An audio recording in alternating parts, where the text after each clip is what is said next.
어떤 게 있어요? 개인의 자유를 억누르는 것을 철폐해서 개인의 자유를 신장시키는 데 초점을 맞춘다. 사례들이 뭐가 있죠? 우리 주변에도 많이 있잖아요. 오늘 아침이나 낮에 뉴스 보고 오신 분들 있어요? 교육 이슈 요새 있잖아요. 뭐가 있어요? 일제고사. 일제고사 어떻게 생각해요? 일제고사 그러니까 진보교육감 그렇게 기사에 그렇게 나오죠. 교육부와 진보교육감이 충돌했대. 우리 오늘 다루는 주제 중에 하나가 진보라는 용어잖아요. 그래서 사회에서 진보라는 우리 사회에서 진보라는 말을 썼어요 실제로. 그래서 진보교육감이 뭐를 지향했죠? 일제고사 이거 거부한다 이랬단 말이야. 이거 줄 세우기다. 획일적인 거다. 이렇게 비판하고 원하는 학생들은 자율적인 재량 활동을 할 수 있게 대체 프로그램 개발해라 이랬단 말이에요. 그렇죠? 이게 뭐예요? 획일적인 어떤 제도 또는 획일적인 조치에 대해서 개인의 자유의 여지를 확보해 주는 거잖아요. 그렇죠? 자유주의적인 거죠. 이런 게 자유주의적인 거예요. 자, 그러면 자유주의하고 사회주의 모순된다 그러는데 사회주의는 그럼 어떻게 해야 되지? 어떻게 해야 되죠? 아니, 사회 다 하는 거 왜 몇 놈만 안 봐? 이래야 되죠. 그렇죠? 사회주의와는 실제로 그런 것도 있어요. 아까 제가 국가주의 얘기했잖아요. 그렇죠?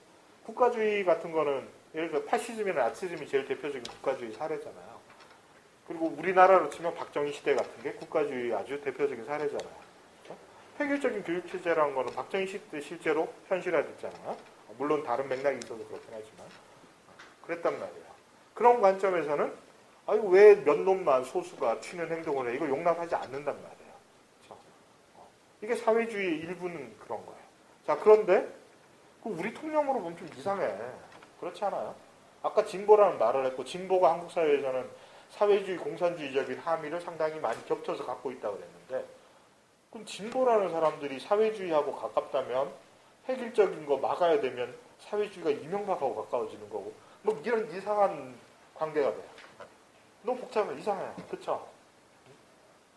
왜 그렇게 되는 거냐.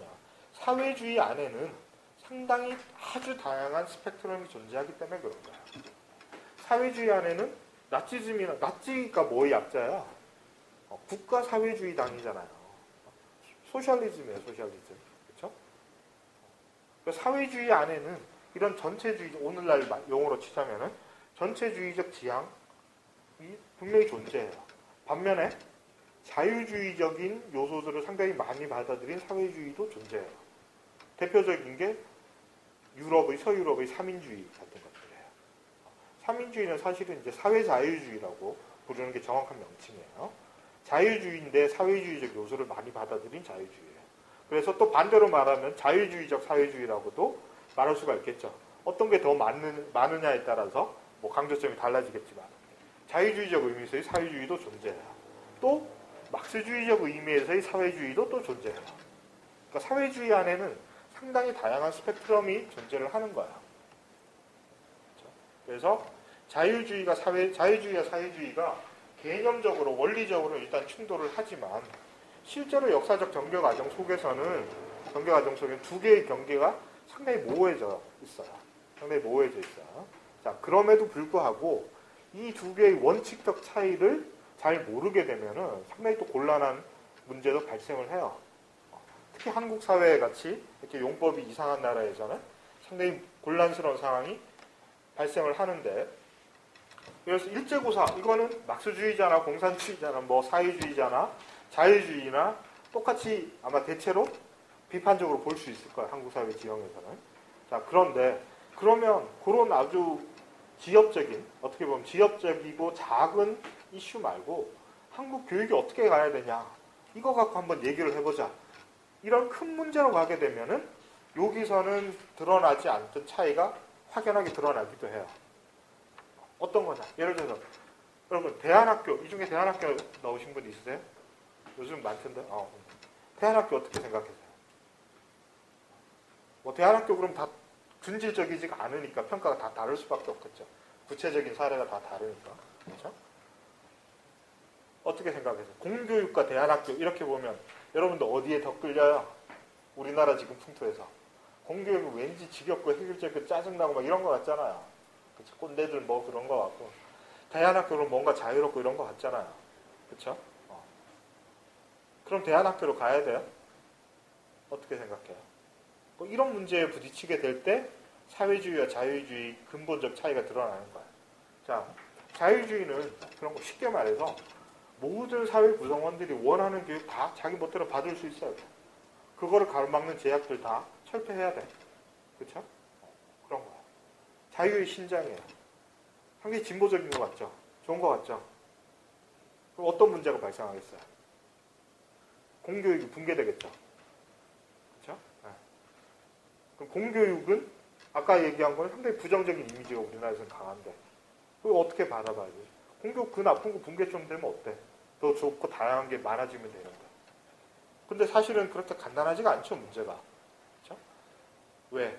자유를 신장할 수 있는 조건이 주어져 있는, 현실적인 조건이 주어져 있는 사람한테는 가능하겠지만, 특히 경제적으로 어려운 계층한테는 현실적으로 차단돼 있잖아요.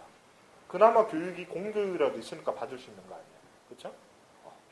그 다음에 또 우리나라에서 진보, 사회주의 이런 말들이 얼마나 혼란스럽게 쓰이냐면 똑같은 논리적 구조인데 사람들이 다르게 받아들이는 문제가 있어요.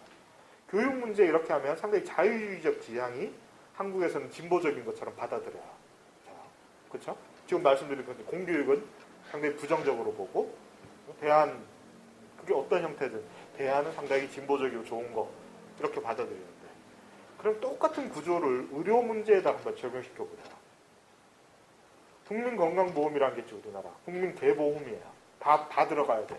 그렇죠? 그냥 의료기관도 어떻게 돼요? 당면 지정제라고 해서 다 들어가야 돼요. 근데 이명박이 지금 의료민영, 의료선진하라 그러죠. 그거 뭐예요? 핵심이 뭐예요?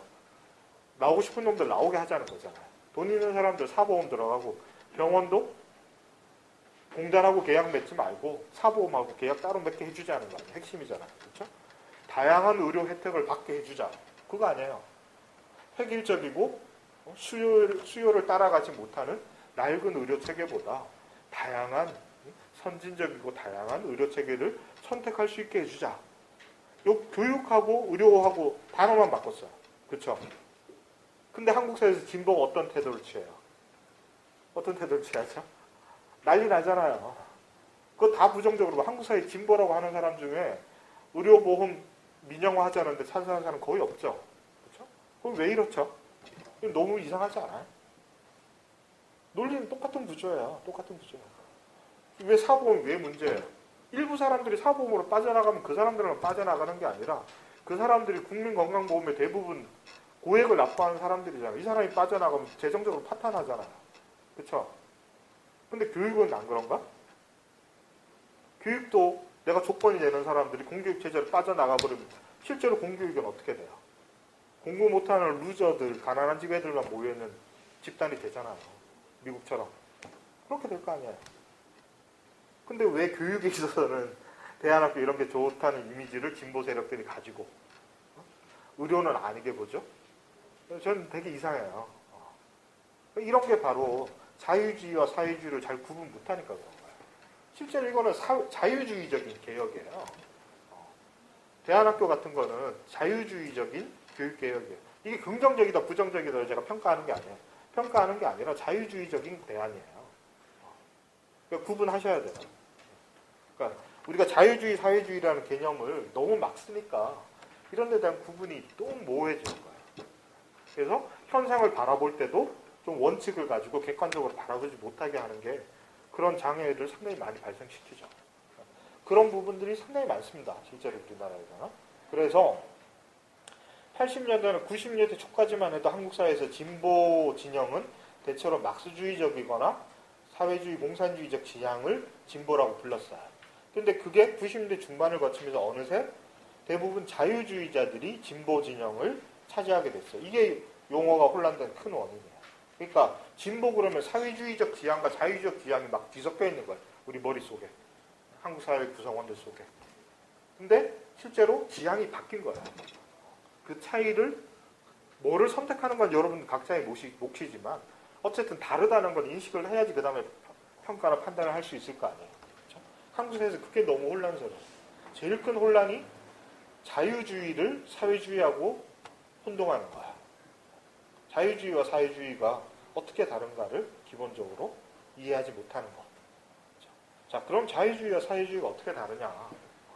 그러니까 개념적인 아주 원리적인 차이는 설명을 했지만 실제로 역사적으로 발전해온 사회주의들과의 관계를 좀 해명을 해야 되는데 사회주의라는 말 속에는 역사적으로 봤을 때 아까 말씀드린 것처럼 상당히 많은 분파가 있다고 그랬기 때문에 우리가 다 다루진 못해요. 그래서 우리가 강의에서 다룰 수 있는 거는 막스와 관련되어서 존재했던 사회주의자들만 이제 다룰 거예요. 막스주의와 관련됐던. 그렇게 보면서 이제 막스주의와 관련해서 우리가 여기서 거론하게 될 사회주의들이 자유주의와 어떻게 다른가 이거를 좀 살펴보고 특히 막스가 사회주의란 말을 달가워하지 않고 공산주의란 말을 선호를 했다고 그랬는데 이 막스식의 공산주의와 자유주의가 어떻게 다른가 이거를 좀 알아보는 게 상당히 중요한 과제일 거예요. 그래서 사실 뭐 막스주의에 대한 오해도 자유주의, 사회주의, 공산주의를 개념적으로 잘 구분하지 못하는 데서 상당히 많이 발생을 해요. 그래서 상당히 코미디가 한국 사회에서 자기가 사회주의, 공산주의, 뭐 혁명가 이렇게 자칭하는데 그냥 자유주의인 사람들이 너무 많아요. 아니 그거는 자유주의자든 아니든 그건 제가 뭐 이렇게 얘기하려는 게 아니고 문제는 자기가 혁명가다. 요새 유행하는 말이 뭐예요? 전복적이다 뭐 이런 거 많이 쓰죠. 그렇죠? 특히 뭐 문화하고 이런 분들이 전복적이다. 봉기적이다. 뭐 이런 말 쓰죠. 혁명적이다. 그거 안 쓰면 좀 촌스러워 보여. 그렇죠? 서태지 이후로. 뭐 다 혁명이래. 근데 지금 한국 사회가 정치 이데올로기적으로 어떤 사회예요? 한국 사회는 자유주의 사회죠. 다 동의하시죠? 한국 사회가 다른 거라고 생각하시는 분 아마 없을 거예요. 자유주의 사회에서 자유주의자가 어떻게 봉기를 해요? 뭐를 뒤집죠? 그럼 뭐를 뒤집는 게 바꾼다는 거, 완전히 근본적으로 바꾼다는 거 아니에요. 혁명한다는 얘기는. 근데 자유주의 사회에서 자유주의자가 뭐를 바꿔요? 너무 이상한. 그쵸? 근데 여러분 좀 나중에 강의 듣고 나서 한번 그 유명한 우리나라에서 좀 유행하는 지식인들 책들을 한번 보시면은 좀 다르게 보이실 거예요. 전복적이다, 혁명적이다, 뭐 이런 말 쓰는 사람들은 대체로 자유주의자들이 잘 쓰는 말이에요. 자유주의 잘 쓰는 말이에요. 저는 너무 궁금해요. 붙잡고 물어보고 싶어. 자유주의자가 자유주의 세상을 뒤집으면 딴 세상이 되는데, 그렇죠? 자, 그렇게 되니까 실제로 한국 사회에서는 자유주의라고 말하지만 그 고전적인 의미에서의 자유주의 사회라는 건 사실 존재하지 않죠. 역사적으로도 존재한 적이 없어요. 그럼에도 불구하고 자유를 제한하는 요소들이 상당히 많이 존재하는 것은 사실이니까 그런 측면만 이렇게 떼놓고 보면 자유주의자들의 주장이 상당히 진보적이고 혁신적이고 이렇게 보일 수 있는 부분이 실제로 있어요. 그런 부분을 인정할 수 있죠. 근데 사회 전체의 성격을 근본적으로 바꾸자는 주장과는 거리가 있다. 이걸 구별할 수 있어야 되겠어요. 이거를 구별을 못하니까 이 자유주의자들 말이 뭔가 정말 혁명하는 것 같고 젊음을 한번 바쳐볼 만한 것 같고 막 그러잖아요. 가슴 설레고 그러잖아요. 근데 지나가면 똑같아져요. 자, 그 다음 자유주의, 사회주의 구분은 이제 이렇게 얘기를 했고요. 역사적으로 이제 들어가 봅시다. 역사적으로 사회주의라는 말이 어떻게 사용됐고 어떤 입장들을 사회주의라고 불렀느냐. 그래서 책에 보시면은 목차에 보시면 자본주의 발전과 막스 이전의 사회주의 이렇게 돼서 사회주의는 당연히 이제 자본주의와의 대립에서 나왔으니까 자본주의 발전이라는 역사적 과정을 좀 아셔야지 될 텐데 강의에서 하기는 조금 시간도 부족하고 그러니까 뭐 다 아시리라고 생각하고 넘어갈게요. 뭐 자본주의 사회 이렇게 산업혁명 이런 얘기 있잖아요. 구체적으로 자본주의가 어떤 양상을 보였기 때문에 사회주의가 나왔다는 배경을 아시면 되는 거예요. 그러니까 사회주의가 사회적 힘을 얻는 목소리가 되려면은 사회주의에 공감하는 사람들이 많았다는 얘기 아니에요.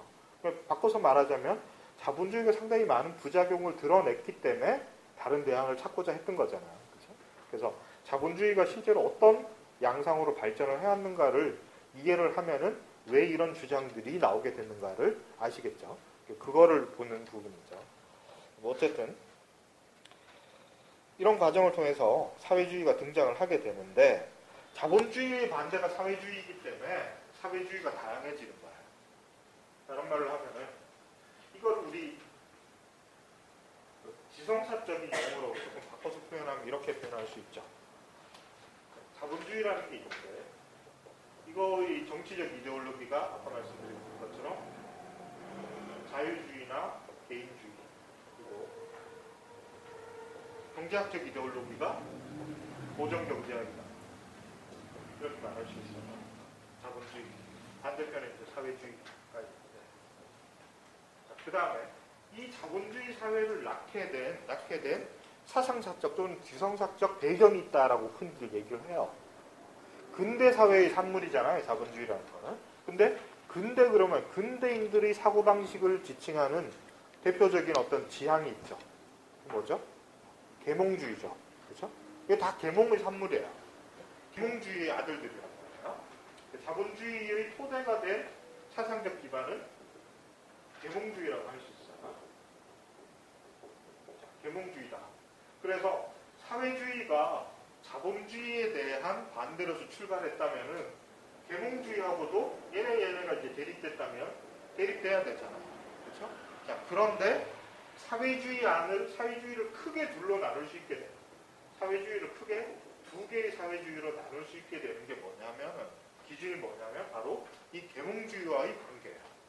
사회주의 진영의 절반은 아주 러프하게 거칠게 말해서 사회주의의 절반은 계몽주의에도 자본주의의 모태로서의 계몽주의 자체를 반대하는 사회주의가 있고 또 반은 계몽주의를 수용하는 사회주의가 있어요. 얘네들은 자본주의와는 대립되지만 계몽주의적이라는 점에서는 일치하고 또 얘네들은 자본주의에도 반대하고 그것의 사상적 토대로서의 계몽주의 자체에도 반대하는 사조가 있게 되는 거예요. 이 두 가지가 사회주의에 처음부터 공존했기 때문에 사회주의가 이렇게 복잡해지는 거예요. 그래서 여러분 저 문예사조나 이런 데 보면 계몽주의 반대로 나오게 된 문예사조가 뭐예요? 네? 낭만주의잖아요. 그렇죠? 낭만주의 핵심은 반계몽주의예요. 반계몽주의. 낭만주의자 아주 다양하지만 이걸 묶어주는 근본적인 공통성은 바로 반계몽주의. 그래서 낭만적 사회주의가 있고 또는 다른 말은 복고적이거나 태행적인 사회주의도 있게 되는 거예요. 반대로 계몽주의의 아주 핵심적인 건 뭐예요? 핵심 가치가 진보잖아요. 진보적 사회주의도 있게 되는 거예요. 이렇게 다양한 크게 봐서는 두 입장으로 나누고 이 사이에서 또 여러 가지 다양한 분파들이 나눠지게 되는데 우리가 사회주의 그러면 왜 이렇게 모순되는 내용들이 막 뒤섞여 있어서 용어가 혼란스럽냐면 출발에서부터 계몽주의에 대한 상반된 입장을 가지는 두 입장이 똑같이 사회주의에 결합되어 있었기 때문에 이렇게 복잡해진 거예요. 그래서 이 태행적 또는 낭만적 사회주의의 계승자가 바로 나치예요. 파시즘, 나치 이런 게 다 여기서 나온 거예요. 역사적으로 실제로 아주 밀접한 연관을 가지고 발전해 놓은 거예요. 그래서 오늘날도 있죠. 뭐 계속 현대 철학에서 계속 내려오는 거예요. 뭐 니체라든지 하이데거라든지 이런 사람들. 특히 이제 하이데거 같은 경우에는 이 전통 속에서 나오기 때문에 그 나치 철학자잖아요. 그렇죠? 공식적인 나치 철학자가 될 수 있었던 거예요. 니체 같은 경우에도 본인 의지와 상관없이 니체의 여동생이 주도해서 그 나치 정권의 공식적인 철학자가 니체잖아요. 그렇죠? 그게 맥락이 있는 거예요. 뜬금없이 아무 철학자 중에 한 놈 찍어가지고 뭐 나한테 아부하는 놈 한 놈 찍어 이명박은 그러는 거 같은데 친한 놈 뭐 사돈의 8천이라도 되고 교회 같이 다니고 뭐 이러면 밀어주고 이러는 거예요. 근데 그게 아니라 얘네들은 그거보다는 좀 세련됐어요. 자기들과의 사상적 일관성을 갖고 있는 어떤 사람을 선택해서 이 사람을 자기의 공식적인 철학자로 선정해요. 그래서 선택된 게 니체인데 그게 아무 맥락 없이 선택된 게 아니라는 거예요. 이런 지성학적 일관성이 있어서 나치가 니체를 공식적인 철학자로 선택한 거야. 이 전통 속에 있는 거죠. 반면에 3인주의라든지 오늘날 3인주의자들 하는 거는 다 이 노선을 개성한 거예요. 이 노선을 개성한 거다라고 할 수 있어요. 자, 그러면 여기까지 얘기해놓고 보면은 아까 용어로 조금 다시 돌아가야 될 것 같은데 진보라는 말에 대해서 좀 생각해 볼 수 있게 됐어요. 그러니까 진보라는 게 여기서 뭐를 의미했죠? 진보가 사회주의하고 비슷한 말 같지만 자꾸 안 맞는 게 바로 이런 이유 때문에 그런 거죠. 어떤 사회주의는 진보를 반대하고 어떤 사회주의는 진보를 찬성하니까 이렇게 된 거예요. 자, 그러면 이 계몽주의자들이 최고의 가치로 설정했던 진보라는 게 뭐야? 그 프로그레스 앞으로 나가는 거잖아요. 그렇죠? 뭐가 앞으로 나가는 거야? 앞이 어디야? 여러분들 앞이랑 나랑 마주보고 있는 여기 분은 앞이 저희 앞하고 반대 방향이잖아요. 어디로 가는 게 앞으로 가는 거야? 여기서 와야지 앞에, 제가 가야 앞에. 그렇죠? 그러니까 진보라는 말 안에는 이미 앞으로 간다는 판단을 할 수 있기 위해서는 목표가 설정되어 있어야 돼요. 그렇죠? 골이 있어야 돼요. 그렇죠? 하나의 기준점이 존재하지 않으면 진보라는 개념은 성립할 수가 없어요. 논리적으로. 그렇죠? 가는 방향이 다 다르면 그게 어떻게 진보? 그렇죠? 하나의 목표점을 설정해놓고 그쪽으로 나아가는 거를 긍정적으로 보는 게 진보주의예요. 그게 진보예요. 계몽주의자들이 생각한 진보의 목적은 뭐겠어요? 진보는 어디를 향해 가는 게 진보죠? 여러분들 생각하기에 진보는 뭐가 진보야? 일제고사 안 치면 진보야? 뭐가 진보야? 세금 많이 내면 진보예요? 적게 내면 진보예요? 뭐 그런 거 있죠? 요새 첨예한 문제가 신자유주의로 감세, 증세 이런 거 아니에요. 그렇죠? 신자유주의 이후로는 얘네들이 감세 정책을 너무 세게 밀어붙이니까 증세주의자들이 진보가 됐어. 항상 그랬나? 그렇지 않아요. 그렇죠? 아까 제가 자유주의가 한국에서 혼란스럽다는 게 제일 잘 드러나는 게 이런 거예요. 자유주의는 아까 말했듯이 국가 권력의 부당한 그 권력 행사를 막아내는 거잖아요. 국가 권력이 행사되는 제일 첨예한 부분, 역사적으로도 그렇고 지금까지도 그렇고 그게 뭐예요? 세금이잖아요. 세금. 그렇죠? 부르주아 민주주의로서의 자유주의는 처음부터 군주의 세금 부과를 막으려고 생긴 거 아니에요. 영국 혁명의 과정이 그거 아니에요. 군주가 아무데나 세금 막 매기니까 그거 법대로 세금 매겨라 그래서 혁명이 일으킨 게 명예혁명이잖아요. 영국 혁명이잖아요. 그렇죠? 그럼 당연히 자유주의적인 관점에서 진보는 세금을 늘리면 진보가 아니야. 그렇죠? 근데 오늘날은 어떻게 됐어요? 오늘날은 신자유주의를 오히려 보수라고 한국 사회에서는 불러요. 그렇죠? 보수 세력들이 또 실제로 자기가 보수라고 자칭하는 사람들이 신자유주의적 정책을 옹호해요. 그렇죠? 너무 이상하잖아요. 그게 엉망이 된 거예요. 영어법이 엉망이 된 거예요. 그렇죠? 아무튼 진보라는 거는 뭐예요? 이 사람들이 생각했던 진보 오늘날도 근데 대부분 동의하고 있는 거예요. 딱 두 가지가 아주 핵심적인 진보의 내용이 있어요. 첫 번째가 잘 먹고 잘 살게 되는 거예요. 그거를 다른 말로 하면 오늘날 용어, 막스주의 용어로 하면 생산력의 증대야. 그걸 또 자본주의 경제에서는 경제발전 그러죠. 생산력의 증대라는 게 계몽주의 이래로 진보의 핵심적인 요소예요. 그게 첫 번째예요. 그 다음에 두 번째는 뭐죠? 거기에 수반되는 그것과 짝을 맞춰서 일하는 정치적 문화적 발전, 변화. 이게 진보야. 조금 모호하죠? 뭐가 있어요? 정치적 발전 그런 뭐가 있어요? 자기 서유럽 지식인들이 자기들 기준으로 진보 기준을 당연히 설정했을 거 아니에요? 그럼 뭐겠어요? 생산적 증대와 짝을 맞추는 진보적인 정치 문화적 변화는 뭐예요? 특히 정치적 변화는 뭐겠어요? 부르주아 민주주의 확산이에요. 민주화. 부르주아 민주주의 확산. 민주주의와 항상 붙어가는 개념이 또 있죠. 요새도 유행하는. 요새 최근 몇 년 새에 한국 진보 진영에서 이게 대유행인 것 같아요. 갑자기. 민주주의와 인권. 요새 맨날 진보 진영에서 맨날 그 얘기 하죠. 민주주의와 인권. 인권의 확대. 인권의 신장. 자, 근데 또 똑같은 거예요. 민주주의와 인권 주장하는 사람들이 자유주의부터 사회주의까지 다 뒤섞여 있어요. 한국 사회에서. 진보는 다 민주주의와 인권 얘기하는데 이 사람들이 얘기하는 민주주의와 인권이 자유주의와 얼만큼 같고 얼만큼 다른가를 잘 생각해 보셔야 돼요. 그거 되게 애매하죠. 민주주의와 인권은 항상 다 좋은 건가? 아니라는 사례는 너무 많죠. 뭐가 있죠? 미국이 아프간, 이라크 침공할 때 민주주의와 인권을 위해서 침공했잖아요. 그렇잖아요. 그 전에도 사례가 너무 많죠. 동아시아의 쿠데타 개입하고 다 민주주의와 인권을 위해서 하는 거죠. 한 거죠. 그러니까 70년대 이후로 미국 외교 정책의 핵심이 민주주의와 인권으로 바뀐 거예요. 그때부터 항상 얘네들이 외국에 간섭하거나 무력 침공할 때 한 게 민주주의와 인권이에요. 똑같은 말을 쓰잖아요. 근데 어떻게 미국이 자기 제국주의적 이해관계를 관철시키기 위해서 쓰는 민주주의 인권과 우리가 말하는 민주주의 인권이 어떻게 같고 어떻게 다른가를 생각을 해서 써야 되겠죠. 진짜 진보라면. 그렇죠? 그런 거예요.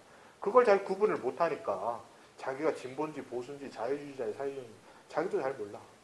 별로 알고 싶어 하지도 않아. 그렇죠? 근데 그거는 개인의 선택인데 그 다음에 진짜 문제는 뭐냐면 자기가 그걸 잘 구분 못하면 결국 어떻게 돼요? 미국의 힘, 그 구심력이라는 건 정말 강력하잖아요. 여러분 아시겠죠? 전 세계를 다 지배하는 힘이 있잖아요. 그렇죠? 내가 아무리 얘네들하고 다른 관점에서 정말로 좌파적인 의미에서 민주주의 인권을 주장하더라도 계속 그쪽으로 빨려 들어가게 돼 있어요. 그렇죠? 민주주의 인권을 미국적인 의미로 쓰는 사람이 999명이고 좌파적으로 쓰는 사람이 1명밖에 없으면 어떻게 돼요? 내가 아무리 다른 의미라고 그러더라도 실제로는 사회적으로 받아들이는 건 똑같이 받아들여지게 돼 있잖아요. 그렇죠? 그런 결과가 발생한다는 거예요. 그게 바로 제가 아까부터 계속해서 반복해서 자유주의와 사회주의, 공산주의, 막스주의 이런 거를 개념적으로 구분하는 게 왜 중요하냐 하는 현실적 이유들이에요. 이런 거 우리가 잘 모르고 쓰니까 자기는 정말 선의해서 한국 사회를 위해서 세계 평화를 위해서 헌신한다고 생각하는데 결국은 뭐가 돼요? 결국은 미국의 이해관계 또는 지배계급 이해관계를 강화시켜줘. 이런 코미디가 엄청나게 발생하는 거예요. 그렇죠? 그래서 아까 말씀드린 자유주의자들이 자기들이 아주 혁명적으로 생각하는 그 사람들이 거짓말 한다고 생각 안 해요. 정말로 선의를 믿어 의심치 않아요. 근데 결국은 어떻게 돼요? 자유주의가 확대돼요. 그렇죠? 자유주의자들의 힘이 더 강해지고 미국의 힘이 더 강력해지고 자본가들의 힘이 더 강력해져. 그렇죠? 이런 일이 막 일어난다는 거야. 무슨 얘기 하다 이랬죠? 옆길로 새네. 네. 사회주의하고 진보 얘기했죠. 그래서 진보의 두 번째 특징이 바로 부르주아적 민주주의의 확산 그리고 인권의 신장 이런 측면들이 있는 거죠. 근데 이거는 사회주의자들도 받아들인 거예요. 왜? 이 사람들은 받아들였겠죠. 이 사람들은 받아들였어요. 그래서 현실적으로는 이 두 개 구분이 안 된다고 그랬죠. 자,